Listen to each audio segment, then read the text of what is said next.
नमस्कार साथीहरु, technical Sandeep YouTube च्यानलमा हजुरलाई स्वागत छ र म Sandeep Malla. So guys, Realme ले चाहिँ आफ्नो Realme GT सिरिज मध्येका चाहिँ तीनवटा स्मार्टफोनलाई 18 अगस्त देखि इन्डियन बजारमा लन्च गर्दैछ। यो भन्दा पहिला चाहिँ हामीले Realme GT लाई चाहिँ ग्लोबल मार्केटमा देख्न मिलिसकेको छ। एकदमै कमालको फिचर स्पेसिफिकेसनका साथ चाहिँ देख्न मिलेको थियो। त्यसका साथसाथै चाहिँ चाइनामा हामीले त्यसै सिरिजका दुईवटा स्मार्टफोनलाई देख्न मिलेको थियो, जो Realme GT Master एडिसन र Realme GT Master Explorer Edison गरेर दुईवटा स्मार्टफोन चाहिँ चाइनामा लन्च भएका थिए। तिनै गरेर तीनवटा स्मार्टफोन चाहिँ हामीले 18 अगस्त देखि इन्डियन बजारमा देख्न मिल्दैछ। एकदमै कमालको रहेको छ। Realme GT को बारेमा त यो भन्दा पहिला पनि हामीले भिडियो बनाएका थियौं। सो आजको भिडियोमा चाहिँ म Realme GT Master एडिसन को बारेमा चाहिँ कुरा गर्ने छु। के फिचर स्पेसिफिकेसन रहेका छन् र हाम्रो नेपाली बजारमा यो स्मार्टफोन लन्च हुन्छ कि हुँदैन, यदि भयो भने चाहिँ के कति प्राइसमा चाहिँ हुनेछ, सम्पूर्ण जानकारी दिनेछु र भिडियो अन्तिमसम्म हेरेर जानकारी लिनु होला। र त्यो भन्दा पहिला चाहिँ यदि आजको भिडियो मन परे भिडियोलाई लाइक गरेर तलपट्टि देख्न सक्नुहुन्छ रातो बटन, त्यसलाई त्यसरी च्यानल सब्स्क्राइब गर्नु होला र साथमा रहेको नोटिफिकेसन बेल आइकनलाई दबाएर अल नोटिफिकेसनलाई पनि अन गर्नु होला, ताकि म जति पनि नयाँ भिडियो अपलोड गर्छु सबैभन्दा पहिला नोटिफिकेसन हजुरलाई मिल्नेछ।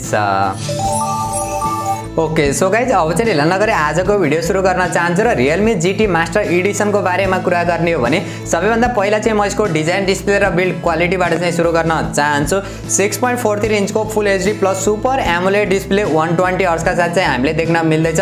अगाडिपट्टिको डिजाइन चाहिँ कोर्निङ गोरिल्ला ग्लास 5 ले चाहिँ गरिएको छ। पछाडिपट्टिको डिजाइन चाहिँ म्याट फिनिशिङका साथ चाहिँ ग्लोसी डिजाइन देख्न मिल्छ, एकदमै बबाल रहेको छ। 1100 को चाहिँ ब्राइटनेस देख्न मिल्छ भने 480 हर्ट्ज को चाहिँ टच स्याम्पलिङ रेट देख्न मिल्छ। ओभरअल डिजाइन, डिस्प्ले र बिल्ड क्वालिटी चाहिँ एकदमै बबाल रहेको छ। यो चोटी भने Realme ले एकदमै ध्यान गरेको छ आफ्नो डिजाइनिङमा, किनभने यो भन्दा पहिला नर्मल जति पनि स्मार्टफोन आउँथे एउटै डिजाइनमा चाहिँ आउने गर्दथे, तर यो चोटी भने Realme G सिरिजका स्मार्टफोनलाई चाहिँ एकदमै युनिक खालको चाहिँ डिजाइन गरेर लन्च गरेको छ। एकदमै बबाल रहेको छ। ओभरअलमा हेर्ने हो भने यसको डिस्प्ले पनि एकदमै दामी रहेको छ। सफ्टवेयरको बारेमा कुरा गर्ने हो भने out of the box Android 11 देख्न मिल्छ, Realme UI 2.0 का साथ देख्न मिल्छ। एन्ड्रोइड एक्सपिरियन्स पनि एकदमै बबाल देख्न मिल्नेछ भने प्रोसेसरको बारेमा कुरा गर्ने हो भने हामीले क्वालकमको स्न्यापड्रेगन 778 वाला चाहिँ प्रोसेसर देख्न मिल्छ। 6 नैनोमिटर फेब्रिकेसनमा बनेको छ। 5G को सपोर्ट रहेको छ। जीपीयू र सीपीयू को बारेमा कुरा गर्ने हो भने Adreno 642L वाला चाहिँ जीपीयू देख्न मिल्छ। पावर एफिसिएन्सी पनि एकदमै कमालको देख्न मिल्नेछ भने सीपीयू को बारेमा कुरा गर्ने हो भने हामीले तीनवटा अक्टा कोर वाला सीपीयू देख्न मिल्छ। क्रायो 670 वाला एउटा चाहिँ प्राइम रहेको छ, अर्को गोल्ड र त्यसपछि चाहिँ सिल्भर वाला देख्न मिल्छ। LPDDR4X RAM र UFS 3.1 को चाहिँ स्टोरेज टाइप देख्न मिल्छ। रिड एन्ड राइट को एक्सपिरियन्स पनि एकदमै बबाल देख्न मिल्नेछ। ओभरअलमा यो प्रोसेसरको बारेमा कुरा गर्ने हो र पावर एफिसिएन्सी को बारेमा कुरा गर्ने हो भने एकदमै बबाल रहेको छ। जुन प्राइसमा इन्डियन बजारमा लन्च हुने तयारी गरिरहेको छ र जुन प्राइसको चाहिँ हामीले नेपाली बजारमा एक्सपेक्ट गरेका छौं, त्यो प्राइसिङलाई हेर्ने हो भने चाहिँ एकदमै बबाल चाहिँ हामीले गेमिङ परफर्मेन्स पनि यसमा देख्न मिल्नेछ भने क्यामेराको बारेमा कुरा गर्ने हो भने हामीले पछाडिपट्टि तीनवटा क्यामेरा देख्न मिल्नेछ, जो मेन क्यामेरा 64 मेगापिक्सलको प्राइमेरी सेन्सर, सेकेन्ड क्यामेरा 8 मेगापिक्सलको अल्ट्रा वाइड सेन्सर र थर्ड क्यामेरा चाहिँ 2 मेगापिक्सलको माइक्रो सेन्सर देख्न मिल्छ भने यसको अगाडिपट्टिको सेल्फी क्यामेरा चाहिँ 32 मेगापिक्सलको देख्न मिल्छ। पछाडिबाट भने हामीले 4K भिडियो रेकर्ड गर्न सकिन्छ 60 FPS मा र अगाडिबाट भने 1080 पिक्सलको भिडियो रेकर्ड गर्न सकिन्छ 30 FPS मा। ओभरअलमा क्यामेरा फिचर र क्वालिटीको बारेमा कुरा गर्ने भने एकदमै बबाल नै मान्न सकिन्छ। एकदमै बबालसँग चाहिँ अप्टिमाइज पनि गरेको छ। फोटोग्राफी र भिडियोग्राफीका लागि चाहिँ एकदमै दामी स्मार्टफोन रहेको छ भने अरु फिचर र अरु सेन्सरहरुको बारेमा कुरा गर्ने हो भने इन डिस्प्ले फिंगरप्रिन्ट सेन्सर देख्न मिल्छ, फेस अनलक सेन्सर देख्न मिल्छ, 3.5mm को हेडफोन ज्याक पनि देख्न मिल्छ। यो पनि एकदमै राम्रो कुरा रहेको छ।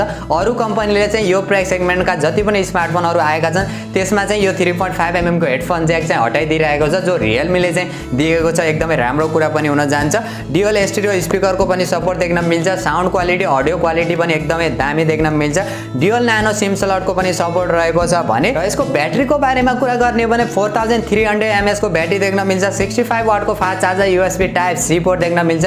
ब्याट्री ब्याकअप पनि एकदमै दामी देख्न मिल्छ। जुन प्रोसेसर यसमा युज गरिएको छ त्यसलाई जसरी अप्टिमाइज गरेको छ त्यस कारणले चाहिँ हामीले ब्याट्री एफिसिएन्सी पनि एकदमै दामी चाहिँ देख्न मिल्छ। ओभरअलमा हेर्ने हो भने जुन प्राइसिङमा लन्च भएको छ त्यो प्राइसिङलाई हेर्ने हो भने ब्याट्री ब्याकअप पनि हामीले राम्रै मान्न सकिन्छ भने भेरिएन्टको बारेमा कुरा गर्ने हो भने चाहिँ हामीले दुईवटा भेरिएन्टमा चाहिँ देख्न मिल्नेछ। 8GB प्लस 128GB र 8GB प्लस 256GB का साथ चाहिँ देख्न मिल्नेछ। चाइनामा पनि यही वाला चाहिँ लन्च भएको थियो। इन्डियन बजारमा र हाम्रो नेपाली बजारमा पनि यही दुईवटा भेरिएन्ट चाहिँ देख्न मिल्नेछ र प्राइजिङको बारेमा कुरा गर्ने हो भने यसको जुन बेस भेरिएन्ट चाहिँ हामीले लगभग नेपाली बजारमा 50 देखि 55,000 को बीचमा देख्न मिल्नेछ भने जो यसको हायर भेरिएन्ट चाहिँ लगभग हामीले 60,000 सम्म चाहिँ नेपाली बजारमा एक्सपेक्ट गर्न सकिन्छ। यदि यही प्राइसमा नै नेपाली बजारमा लन्च भयो भने चाहिँ एकदमै दामी स्मार्टफोन रहेको छ ओभरअलमा फीचर स्पेसिफिकेसनलाई हेर्ने हो भने। सो गाइस यही थियो Realme GT Master एडिसनको ओभरअल डिजाइन फीचर र स्पेसिफिकेसन र मेरो पर्सनल ओपिनियनको बारेमा कुरा गर्ने हो भने ओभरअलमा एकदमै कमालको स्मार्टफोन रहेको छ। यदि अन्डर 60K मा नेपाली बजारमा यो स्मार्टफोन लन्च हुन्छ भने एकदमै दामी रहेको छ।